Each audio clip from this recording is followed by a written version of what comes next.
for today, we are going to be going through asset management.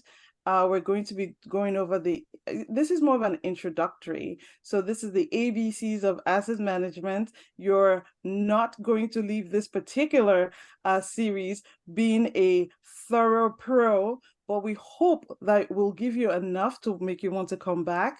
And I do want to encourage a lot of discussion in the chat.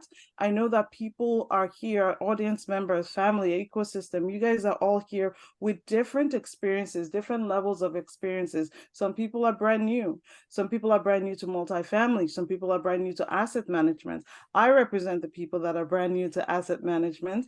And some people are veterans. Bibi's a veteran. There are other people that are veterans. Some people are on their way to being veterans. And so it would be helpful and make for a rich discussion. If you had questions, throw them in the chat. I'll be keeping an eye on the chat. So here we go. So who are we? As we're about to start this series, why do you want to listen to us? I'll introduce myself, and then I'll have Bibi introduce herself as well.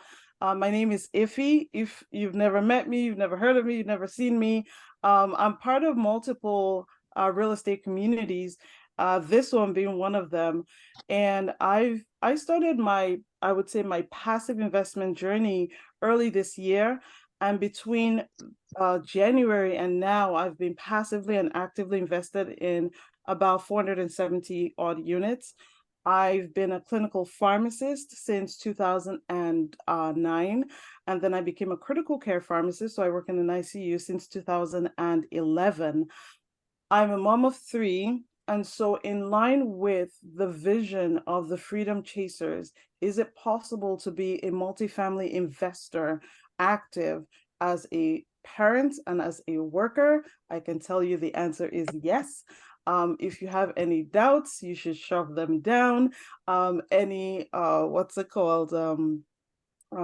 Imposter syndrome, it'll always come. Overcome it.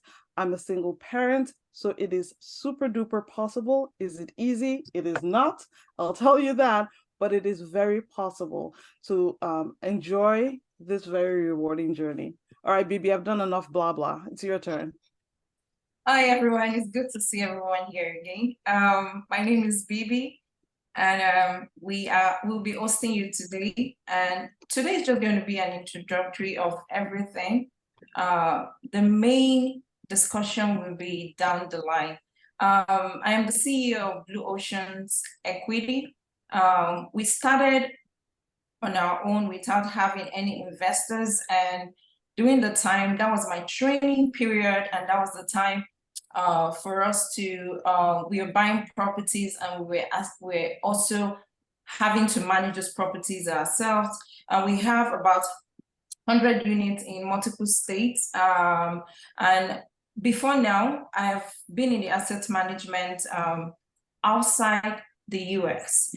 We managed estates, we managed corporate and commercial properties for people, and I did that for 12 years before I moved to the US. I'm passively and actively invested in 843 units. And again, just like what Ify said, I'm a mom of two girls. It's very, very important that you know that it's possible for you to achieve your dreams, even with families, even with very little kids.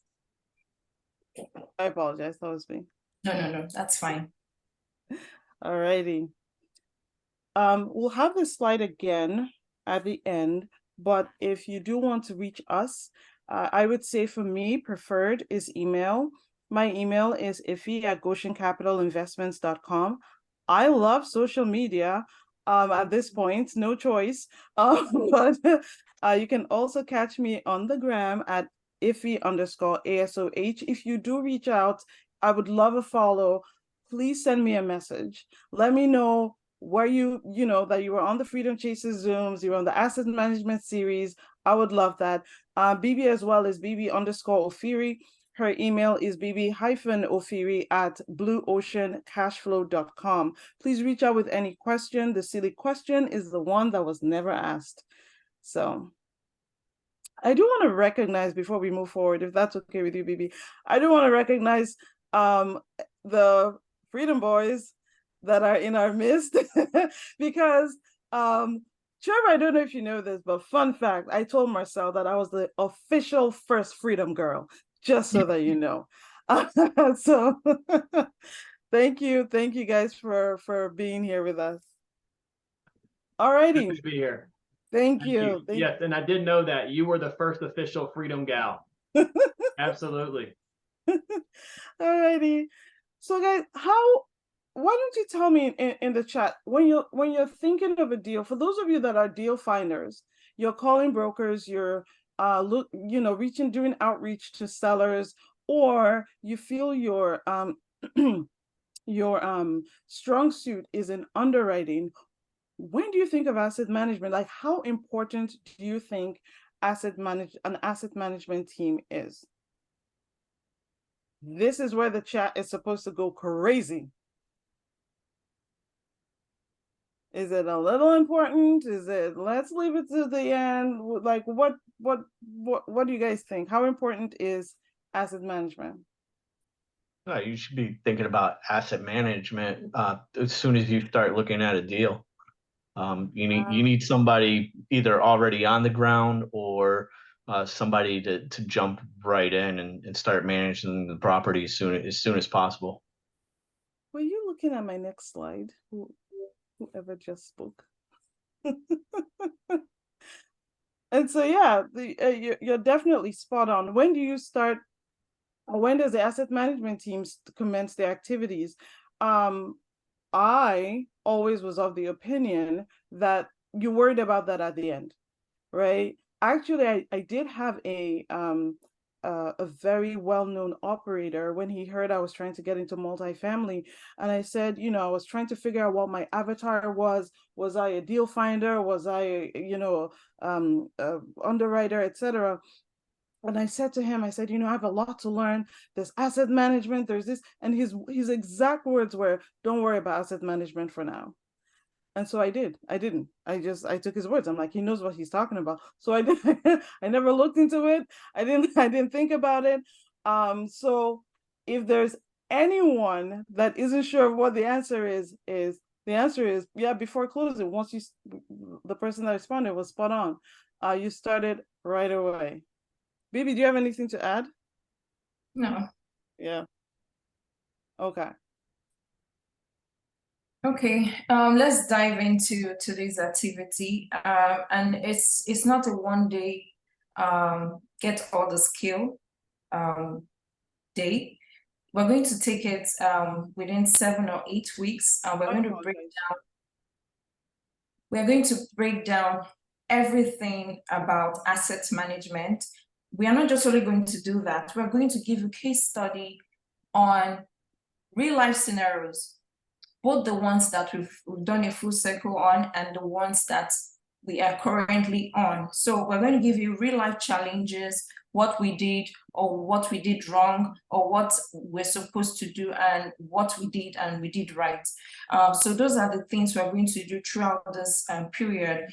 For week 2, we'll be going through the business plan. How soon, like the question Ify asked, when do you start your asset management? Is it at the beginning or at closing? I hear people saying that after closing, that's when asset management starts. But truth be told, asset management starts from the beginning. Even before you sign your PSA, it starts from that point. We're going to break that down out and what role an asset management plays at that time. Budget, who prepares the budget? Is it the property manager? Is it you? How does it align with your underwriting? You will need to find that out. I'm also going to go into reforecast. Some people, after they finish doing their underwriting and their due diligence, they just fold their hands and they raise money, and that's it, they close. But there are things you need to still be doing as an asset manager. Doing that process is called reforecast, because there are unforeseen things that might not have appeared at the beginning. Your debt service, we're in a situation, let me give you the scenario. We're in a situation where we're in a deal, and almost at the end of the deal, our bank walked out on us. So we had a new debt, and that alone had affected the deal on its own, and it has affected the asset management and everything. This is where reforecast comes in place. So you need to know as an asset manager what you should be doing at that time. We also have monitoring, traffic. What are the things you should be monitoring? What are the KPIs you should set per your property? Not every deal is different. This is what I tell people. My KPI might be different from your KPI. And what are KPIs? KPIs are key performance indicators. These are the indicators that tells you if your property is performing as it should. And how do you monitor them to see that you are in line with your business plan? So that is what we'll be doing in week 4. And week 5 is also, we're still going to continue the monitoring process, the P&L. Some of us say P&L and we don't know how to interpret it or how to analyze it. If we have a red flag, things we should be doing at that point to say, no, something is wrong. We need to move on. Let me give you an example of that. When we were doing one of our projects, we realized that the water bill came up very high. And we decided to trace, before we bought the property, we started tracing all the water bills. And we found out that those particular units were experiencing very high water bill. That means leakages must have been going on for months and nobody had taken note of it. That is what the P&L analysis would do as an asset manager. Site visits, this is the boots on ground. Who are the people that will be doing all that? What should you be doing when you're on site? Are you just going to go there and be snapping pictures or be doing videos? I see people going to site and all they are doing is videos. There are jobs that you should be doing when you're on site. Communication, this is Ify's expertise. She'll be the one taking this during that period. Is style and frequency. How often should you be communicating with your investors? Do you know you need to be communicating with your lenders? Because at the time you're signing off the deal, some of them give you covenants. Covenant means there are terms you should report to them. Sometimes they'll give a DSCR covenants that you must meet. Sometimes we forget. So you need to be tracking that. These are things we discuss in details. How do you report it?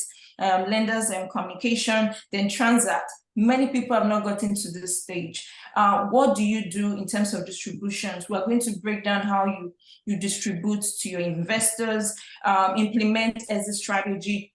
When do you decide that it's time for you to either exit a property or you refi? You might have made a plan at the beginning to sell, but an opportunity came up that maybe your property first appreciated and the interest is low. Everything looks good at that time. Will it be a good time for you to sell? This is the questions we'll be answering during this whole series. You need to know when to exit, when to hold on to a property, how to study the trends in the market. All this and many more we'll be discussing. If you please, the next slide. So like I said, today is just an introductory of everything I just mentioned. We're going to go in depth. We're going to do some calculations. We're going to do some analysis all through the process. So, but for today, we're just going to give you a tip of the iceberg. Who is an asset manager? In my opinion, it's as simple as saying an asset manager is someone that gets the business plan done. It's someone that executes the business plan. Is it a one-man job or a two-people job? That is a question some people have not been able to answer. I would say it depends on the asset class. It depends on the size of the asset. It depends on your team structure. We have a team structure group that will teach you how to structure your team. They come up every Wednesday. I will encourage you, if you don't know how to structure your team and how to have the proper mindset, please attend that webinar or that Zoom. It's every other Wednesdays. It will teach you how to structure your team. So for me, I started out as being a one-man soldier on my deal because of the size of that deal. I was a single-handed asset manager, and it is possible for you to just be one. And it's also possible for you to have a group of team members handling asset management. And I can say it depends on the size of the property. The bigger it is, the more it becomes a little more tedious for one person to manage, and it now becomes important for you to team up with people that has the right skill and that can bring everything on board. Then I can also define an asset manager's job as managing the property manager. I've seen a scenario where people don't even understand the difference between a property manager's role and an asset manager's role. A property manager's role is to the property manager is the person on ground that executes your business plan. But an asset manager is someone that manages the property manager to execute that business plan. So invariably, we are not directly doing the job. We are ensuring that the property manager does the job by applying everything I just mentioned in a slide before now. If the next slide. Yeah, if I can have any questions, yeah. No, I wanted to just jump in, and you know, remember how I remember you saying, you know, there are a couple of people that will buy an asset, right? And they just hands off and leave it to the property manager to run. And so when you encounter those types of property managers, they don't understand why, as an owner, you want to be, you know, hands-on. So let me give you, thank you for telling me that, reminding me about that. Let me give you a real life scenario. There was a market we were in, and the property management company, they are not used to having asset managers monitor what they're doing. They are used to pops and mans that will just buy property and hand it over to them. And the moment they noticed we're very savvy, they decided to walk away from the deal. They were not ready to deal with us because we knew so much, and they were like, I can't deal with these people, I'm done, you know. So it has an advantage. I like the advantage because for God's sake, having to spend millions of dollars on this deal and running it down doesn't make sense. And besides, we owe it to our investors to do the right thing, to ensure that we give them the promise. We promise them some returns. We have to ensure that we do that. And this is through the asset management. That is the only way we can deliver. Next slide, please. Yep. This is a general tax. It's not, we didn't arrange it according to how it should be. It's just general tax. We're going to break this down based on some components, which we'll explain later. What are the tasks involved in asset management? We execute business plan. I'm not going to spill a lot of the bean right now. Who writes the business plan? And if someone else doing the business plan, what do they know I want to achieve? So invariably, the asset manager and the property manager, they need to work hand in hand. And at what stage do they need to come together and synergize? We'll tell you that. We oversee the property manager. I've said this before. We do not just leave property managers to do their bits. We have to monitor them. Identify investment opportunities. We always watch the market. What is the market saying at every given time? And this is why we do market comparable, sometimes monthly, sometimes quarterly, because markets change. For the fact that something is working right now, is it going to work in 3 months' time? I was under escrow. I was under a deal, an escrow on a deal in Dallas, and that was in December. It was for 97 units. We've already done our pitch deck. Everything was going on well. And before then, the deal was good. Because I know that deals change, the market can change, trends can change, I decided to go back and redo the underwriting during that period. And I found out that the trend had changed. People could no longer afford that kind of property within a short period of time, because you know why? There was a lot of fear. People thought that 2023 was going to be the end of the world. In short, recession would kill us. People started spending less. Things were going wrong. That changed the market. So it took me that knowledge that I had before to know that, no, this day would not work. Based on this, the market is changing. So we had to pull out from it, and because it affected the rent, We develop and we distribute property KPIs. Like I said, no single property is alike. You need to understand what your KPIs is. Study the market changes and trends. I just said that. We manage capex reporting. This is a specialty on its own. And if you miss this out, because some people don't pay attention to things under the NOI. NOI is the net operating income. That is the income minus the expenses. Some people, when they get to the NOI, they raise their hands up, oh, we are good, the NOI is good. But you forget to understand that after the debt, that comes the capex. If you do not manage your capex, if you do not, you will not even see money to give to your investors, because the capex management can affect your distributions. So these are things we need to check at that time. Coordinate capex with PM. What are the questions or what are the things you should be looking out for when your PM are doing the capex? Do you allow them do all your sourcing?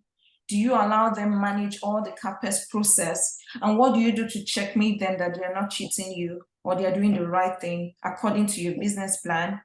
And we perform financial due diligence. This is very, very important. In short, this is the core area for me in asset management. We'll break that down later on during the series. We'll prepare reports for the lender. This, if you ignore this, this can put you in trouble. This is a very critical area that people forget. Some people don't even read their closing doc because it's a lot of documents. People ignore it. They just read the first 2 pages and they leave the rest. They don't know there are some things we need to do. So you need to take out time to go through your closing doc to see what are the lender's requirements. Next slide. Please, if you have any questions, you can put them in the chat. Yeah, I just wanted to, I don't want to assume everybody knows what capex is, but because I like I said, I represent those who are relatively new to this field or this world. Capital, I'm Bibi, correct me if I'm wrong, but capital expenditures, those are expenses that are more of, they could either be one time, but they're huge, right? Or they may or may not be huge, but they're used to improve the asset, right? They're not recurring expenses. They're not things that should be happening every single on the same issue every single month. So it's things like what paints the whole building, or I just wanted to give that as an example, just in case people are using terminology people are not familiar with. Yes, everything I just mentioned regarding the activities or the tasks involved in asset management can be divided into 4 aspects. Under the planning, we have the budget and we have the business plan under it. The monitoring, boots on ground, what are they doing, the frequency and all that. Communicate. At what frequency should we be talking to our investors, to our lenders? Transact. What is our exit strategy? Are we going to refi? What's the market saying? These are the summary of asset management. So we need to understand how everything, how we can understand everything and implement them to our deals. You really don't need to the way for bigger assets, when we have about 5 or 6 people on those kind of deals, somebody might have a specialty in communicating. I'm not a good communicator. You can't catch me there because I will say the wrong thing, for crying out loud. So because I know I'm not good at that, that's why I have someone like Ify that can do that aspect for me and all that. Monitor. I can monitor you and you get tired of me and say, Bibi, what the hell are you doing? Stop monitoring me. I'm not going to steal your money. So I know my strength. That's why you need to understand your strengths in asset management. Are you a good planner? Do you know how to plan budgets? Do you know how to vet the budget to know if the budget is realistic? Yes. So if you have those skills, and you're not aware if you have those skills, come to our next series for you to understand how you can implement your skills in it. And do you know how important the accounting is in asset management? If you over to the next slide. All right. I do want to point out, just before we advance further, thank you, Andrea. Andrea is speaking about when you are all the underwriters in the room, or when you're looking through the financials, she's saying that the capex items should not be included in the NOI calculation. That's a below the line item. Correct. Yes. Like I said, many people don't watch out for below the line items. They just watch out for things above the line. But below the line is very critical, and we'll tell you why. For me, this is personal to me. You don't have to structure your asset management team like this. But I'll tell you the reason why I've decided to structure my asset management team like this. And besides, it can be one-man show. I can decide that I want to handle everything, maybe because I have a 20 units and I have all the skills needed, most of it, I can decide to do it. But when I have deals like 100 units, 200, no. At that point, you can decide to now team up with people that have specialty in this. A core team, in my own opinion, is structured in this form. One, the asset manager. What does an asset manager do? It does the overall, in short, it's just like a summary of this whole thing. It manages the property manager. For example, if the asset manager is not located in that location, like let's assume the property is in Dallas and the asset manager is in Florida, he needs someone on ground to always go and see things, because property managers might not tell you the true story, might not tell you the true reality on ground. You need someone on ground that will go there when they are not even aware sometimes, to run the property, to check out the vacant unit, to do some things on ground. A bookkeeper and accounting.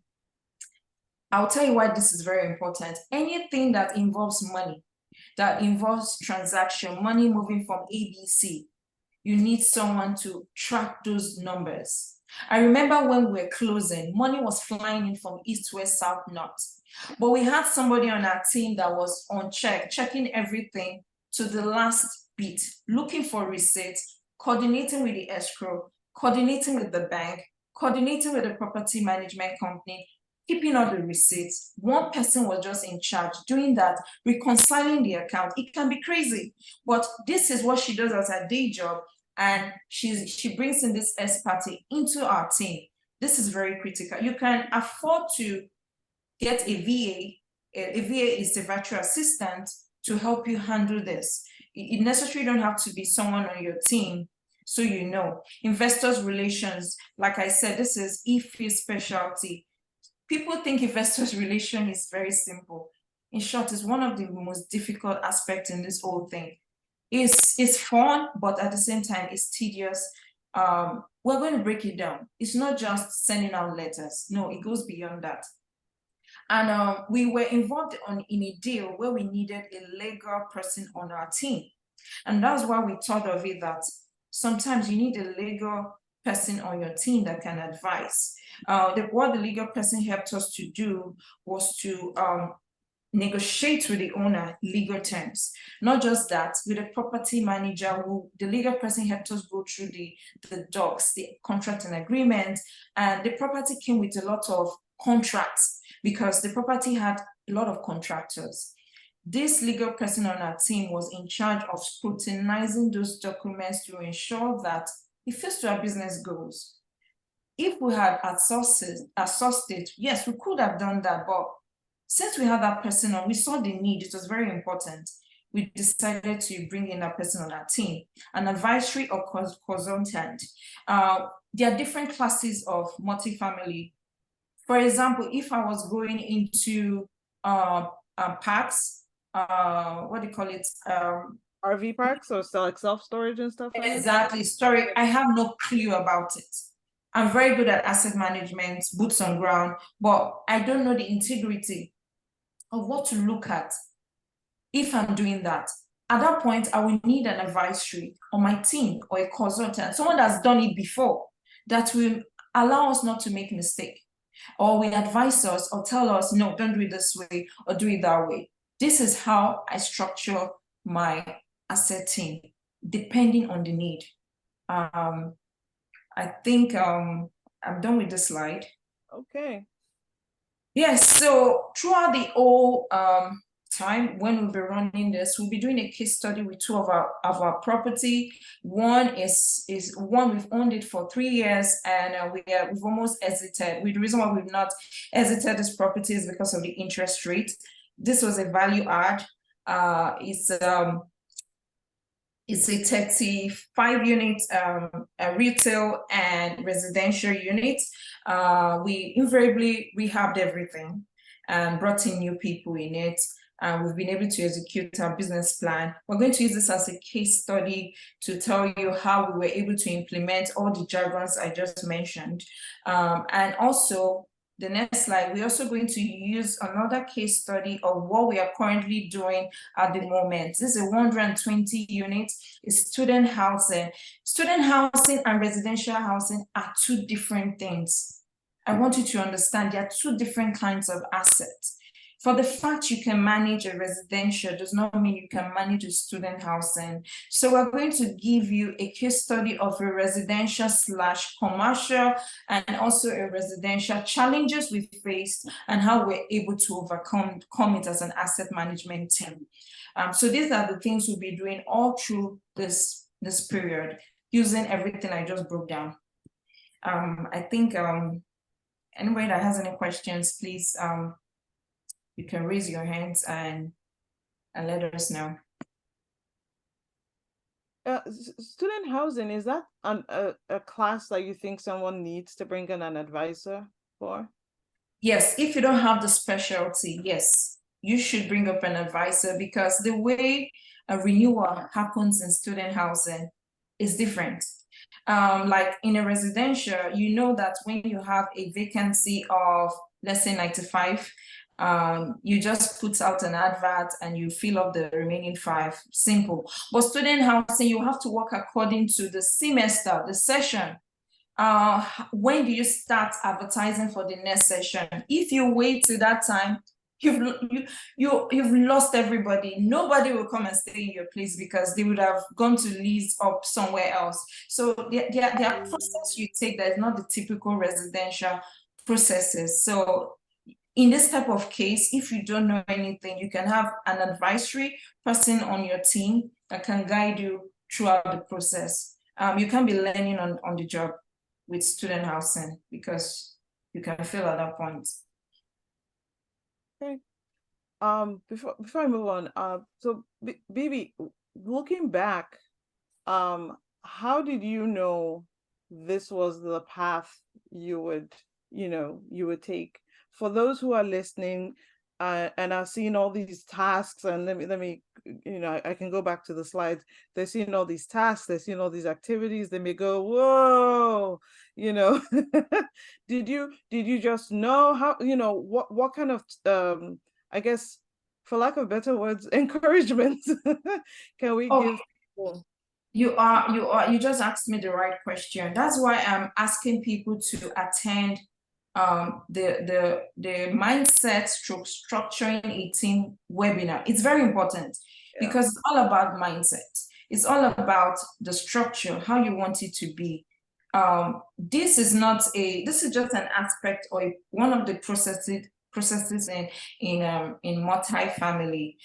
You can't just get one knowledge, even if you want to be a specialist in asset management. Other things it doesn't stand alone. You have to work with other aspects as well, like someone that will find the deal. The person that finds the deal necessarily does not have to do the due diligence and all that. So there are different aspects of people you need to work with. So I would advise that for that, you need to start from that place, your mindset. For me, it came because when I was in high school, I've already said, I always had in mind I was going to be an entrepreneur. And how my journey started was through cleaning. I started a cleaning business. And I had no idea I was going to go into this full time because all I knew was cleaning. And the reason why I went into cleaning was because I was always awarded in high school the cleanest girl. So it was a passion. I always loved clean places, organizing things and all that. So I decided to now monetize my passion. So that's what I did. And in the process of doing that, I didn't start in the US. process of doing it in my country, I was exposed to contractors, I was exposed to developers, because they asked us to do something called post-construction cleaning. That means as they're doing the capex, we'll be on ground cleaning up those empty properties that like frameworks. They always have us on ground. So invariably, we always start off the process from ground zero to the end because we still do a post-construction. And I thought of it, I was like, this thing looks interesting. I think I need to go into it. And that was how my journey started. Then I opened up a property management company. I partnered with someone, opened up a property management company. We started managing properties, we started asset management, and voila, this is where we are. Wow, awesome. Cool. Is there anyone in the on the Zoom right now who is in the business or in the process of managing assets? Anyone at all? I'm just trying to get a sense of the temperature of the room. There are some questions in the chat. Yes, I'm going to get to them. Oh, awesome. Hey, Sean. Sean's actively managing several properties. That's amazing. So is Maria. Thank you guys for being here. I think oh good. Crisinda, I think I see that as well. I think it makes for a very rich discussion to have people at different levels with different layers of experiences, etc. Different seminars / horror stories that you can share, learn, and grow from. I did want to point out that before I get to the questions, if that's okay, I did want to point out that, and I think she's still here, Andrea is still here from the Armada team, and that's the team that Bibi was referring to, that on this same platform on Tuesdays, alternating Tuesdays, they have the Mindset series, and then on Wednesdays, they have alternating as well. They have a team structuring type series that they're putting together. Multifamily Foundations, I think, is what theirs is referred to as. So yeah. All right. So Bibi, someone is asking did you say you opened a property management company? Yes, I did. I opened up a property management company. We are managing both residential, commercial properties. So that was where I started my journey of understanding what it takes to be a property manager at that point. Yeah. Just bear with me for a bit. I'm just going to find Sean. It looks like he has some nuggets to share. Yeah, I saw that. Hi, Sean. So I thank you for bringing me up, and thank you for putting this on. I've been trying to learn as much as I can from as many people that are doing asset management things. So couple of the different things I tuned into, one of the suggestions that somebody brought up that I thought was pretty cool was like every time you have first of all, have a meeting once a week with your property manager to talk about your KPIs and have them send you pictures from that day from the property. So they need to go out, physically walk the property before your meeting and send you pictures that day of what the property looked like. So I thought, hey, that's a really good idea.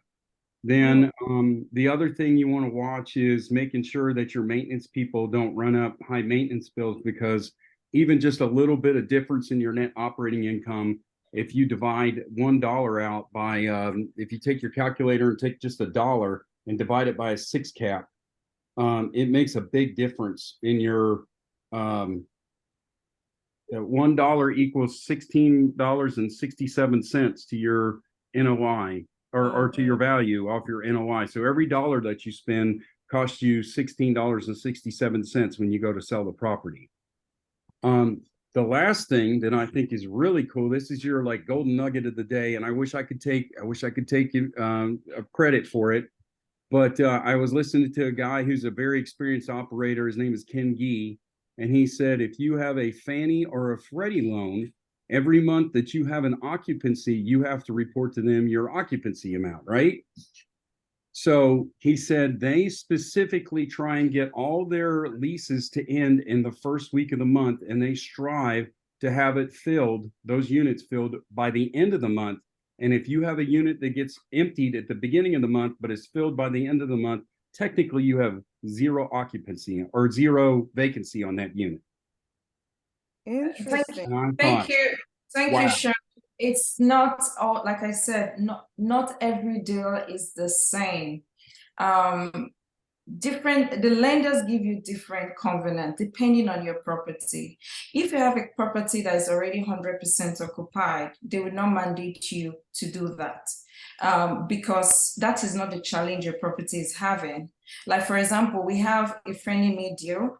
It was 100% occupied, and we didn't have that kind of condition with the lender because it's 100% occupied. So why should we be reporting that we had a new tenant coming? But rather, what they told us was that they gave us some capex to do, and we have to report it. They gave us conditions we should meet in the 3rd month, 6 months, 12 months. So, like I said, this is just an introductory. We're going to break down the requirements from Freddie and Fannie and from regional banks. They are all different requirements. Regional bank, typically we ask you for a DSCR. Sometimes after you close, they will still ask you after 6 months because they want to be sure that you can pay them. For crying out loud, your smaller banks, they don't want you to foreclose on them. So they will give a covenant that aligns with your DSCR, especially when your property is not fully occupied. So, like I said, it depends on the property you are managing. So don't ever think that one property is the same with the other. No, they are not the same.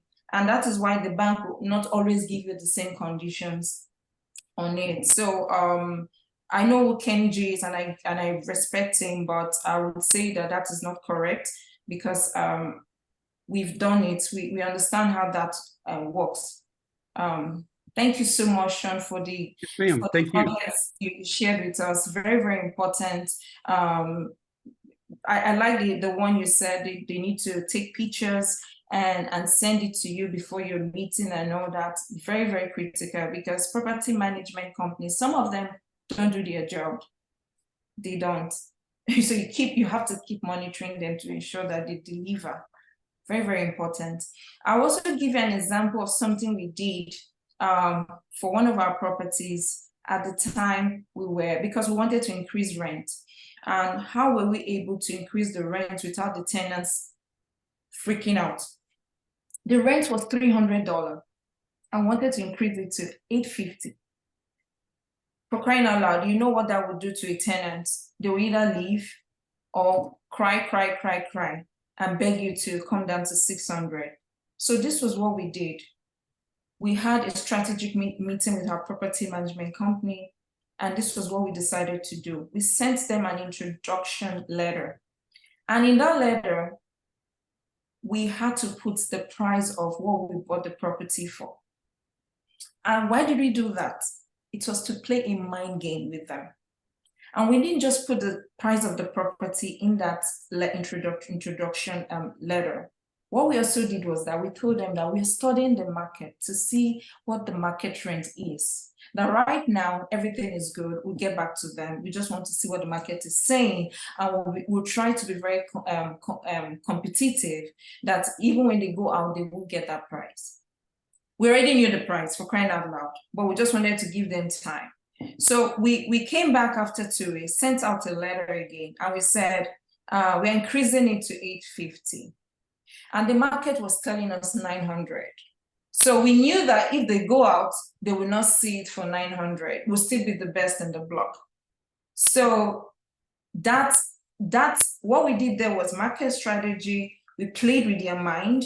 They knew that property we bought was not cheap. It was expensive. So they knew that we are not a charity organization. So it was just a mindset game we're playing with them, and we're able to achieve our increments. We increased our rent, and let me not lie to you. Only the ones who wanted to chase out because we need to do some renovations in their unit left. Most of them signed the contract. And do you know the the duration of time you need to give them before they leave. We gave them 60 days, and within that 60 days, we told them you have the option not to continue your lease within those 60 days. So, but you have to sign now if you are going to. So we had 60 days to plan for exit.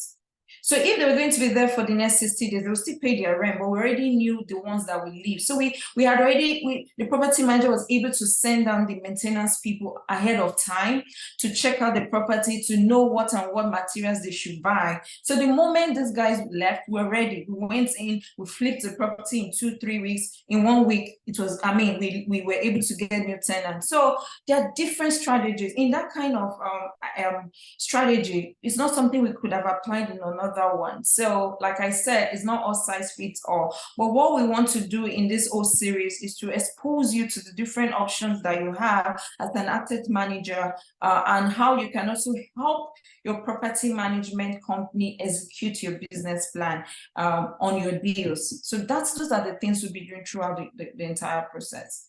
I will leave it up for Ify to continue. Thank you all for your time. Thank you. I do want to point out a great comment here from Dee. Hey, Dee. Another tip she had is about spending limits, placing spending limits in the contract with your property management company.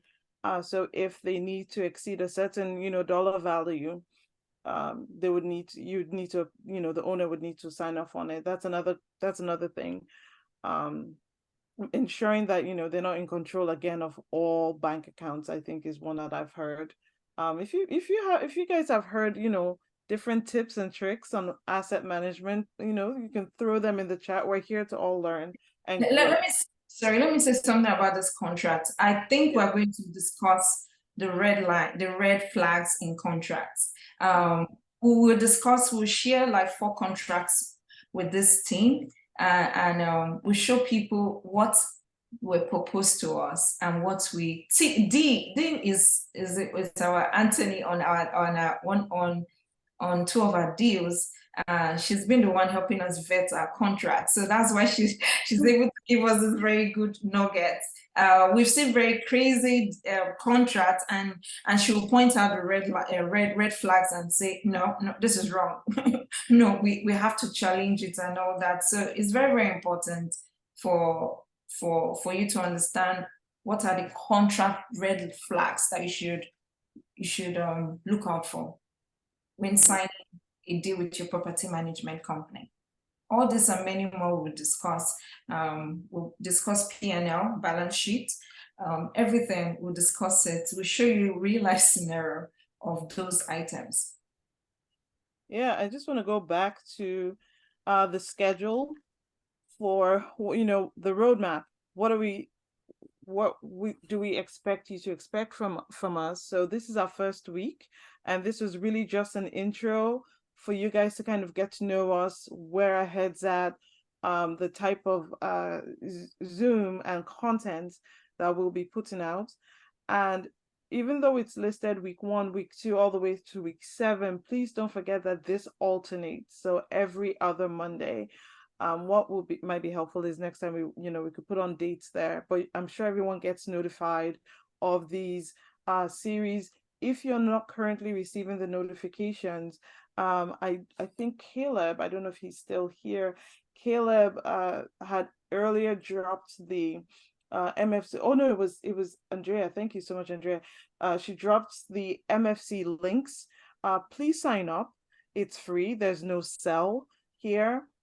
It's a very safe, nurturing community that the whole point in all of this is for us to grow, learn. It's like come see, grow, learn together and share wins. So these weeks 1 to 7 will fly by fast, but again, there'll be alternating weeks with our other co-leaders. So I think we had actually come to the end. Again, our contact information, email, Instagram.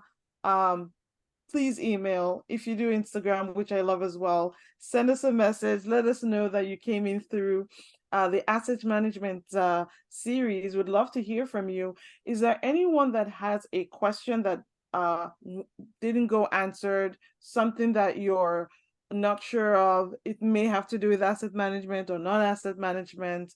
Let us know. Let me stop sharing for a little bit. Yes, let's see their faces. Yeah, I know. Myself. I really, really underestimate what it's like to share your screen. I was just staring at, it's like this black thing. Let's put up your mic and speak to us. We've been talking to ourselves. Yeah, raise I've your just hand. So if you have anything to say, just say it. And oh yes, Olufunke Okene has Let's something. see. My goodness, I haven't heard someone pronounce my name correctly in a while. So that's, Ah! that's hi ladies. Okay, so today I have this property, multifamily property that would require a full rehab. And this is the first project that I'll even be stepping into and taking on. And today I was speaking with someone on building a team to work with.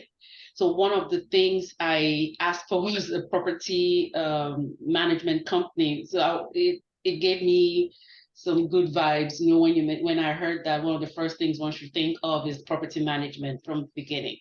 But for that kind of project, right? Since it's going to be like a full rehab, would you advise private lending or bank loans for that kind of full rehab? It's Okay. 11 years, over 12,000 square feet. Okay. I'm not a specialty in lending, but I would say it just depends on the number. I'm a numbers person. So whatever quote I get, I run my numbers with it. And not just that, what is my plan, my exit strategy? That will determine the type of debt I want to take on. So for example, if it's a fix and flip, I could do a short bridge loan because I know I'm going to exit in 6 months, right? But if it's a long-term hold, that would be a tragedy for you to take on a fix and flip kind of loan. Rather, you're supposed to take a long-term 30 years amortization to run that kind of. So it depends on a lot of things. What's your plan for that property? And secondly, what's the quote you're getting on those deals? Does it align with your returns, what you intend to get at the end? So those are the things you need to think of from day one before you even put the deal under contract. All right. Okay. Thank you. Thank you. I'm gonna embarrass you a little bit, Bibi. You No said, problem. "Oh, I'm not a lending." I was like, "Wait, she's not a lending what?" For those who don't know, Bibi is an underwriter, a deal finder, and an asset manager. So, I'm not a yeah. If you have any questions about underwriting, ask her. If you have any questions about deal finding, ask her. If you have any questions about property management, ask her. Asset management, ask her. So yeah, right. That said it there. Boom. Oh, and everybody be like Ron and Mary. Share your information in the chat and use this opportunity to connect. I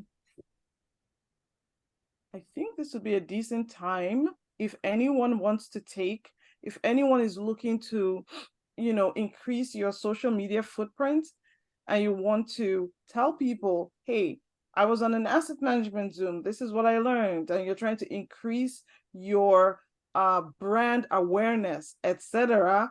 This is where we turn on our cameras, we take a picture, we go post that Zoom, the picture of the Zoom, and now everybody's like shutting off the cameras. Who shut off the cameras? And you go post it on all your different social media handles. Everybody be like Sasha and Miriam, be smiling in the picture. So let me get mine as well. Hold on. All right. We're gonna do this in 1, 2, and don't forget to tag each other. Tag me. 1, 2, 3. Awesome. Yay. Well, you know what? Thank you guys so much for coming. We're very humbled. We're very blessed. Thank you. We love having you guys on here. Hope to see you next time in 2 weeks. Come back on next week, Monday. Next week, Monday is broker calls, but if you want to see us again, that'll be in 2 weeks' time. And we sent you the curriculum. All of this content will be on their YouTube channel. If you haven't plugged in to the Multifamily Freedom Chasers community, what are you waiting for? Their YouTube content is free. Facebook is lovely. They have a lot of scheduled programming. Zoom is always at 8. Sunday, Monday, Tuesday, Wednesday, there's always something. That was never answered. What is that? Would you discuss this in one of the assets meetings? Queenie, can you, what do you want us to discuss? Who is Queenie? Oh, did you get like a different question? Yes, she asked the question. So would you discuss this on one of the asset meetings? Oh, I think it was sent directly to you. Oh, okay. One said, how do we find sponsors? You find sponsors in meetings like this. You find by networking. Yeah, that's how you find. Yeah, networking. You can go all out and ask. I'm looking for a KP. I'm looking for a... Here's Queenie. Yes, thank you. I didn't mean to send it just directly to you. I thought I posted it on everyone. But yes, I just wanted to find out, you know, so just participate in these meetings is, you know, I can look for sponsors through our, you know, Multifamily Freedom Chasers, any of the meetings. Yes, yeah. You can ask, you can send messages. I'm a KP, I KP on deals. So it all depends on the deals because I must underwrite them and see that it fits with my goal and all that. We are many of us are on this group and other groups as well. So just network, you'll get a good KP that suits you. Perfect. Thank you. Thank you. Yeah, and you know, just for me to reiterate that, and again, plugging in the Wednesday Armada group folks, if someone were to ask you, Queenie, and a lot of people that know me know I always say this, what is more important than the deal? Do you know what is more important than the deal? It's the team. It's the team. A bad team can take a good deal,